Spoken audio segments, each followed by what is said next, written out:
ইনকিলাব মঞ্চের মুখপাত্র শরীফ ওসমান হাদির মাথায় যে বুলেট বিঁধেছে তা কেবল কোনো ব্যক্তির ওপর হামলা নয়, এটি জুলাই বিপ্লবের হৃৎপিণ্ডে আঘাত।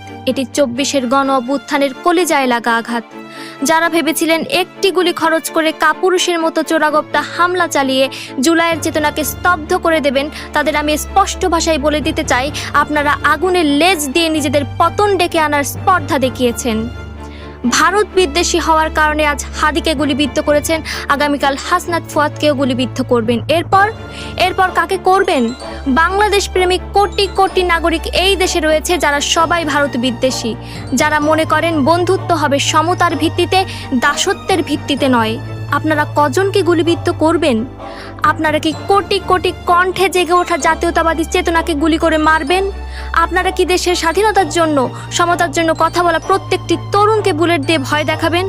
আপনারা কি কোটি কোটি মানুষকে চুপ করিয়ে দেবেন কারণ তাদের হৃদয়ে দেশের মাটি এবং মানুষের প্রতি ভালোবাসা এতটাই গভীর যে তারা কোনো পরাশক্তির খবরদারিকে সহ্য করতে প্রস্তুত নয়?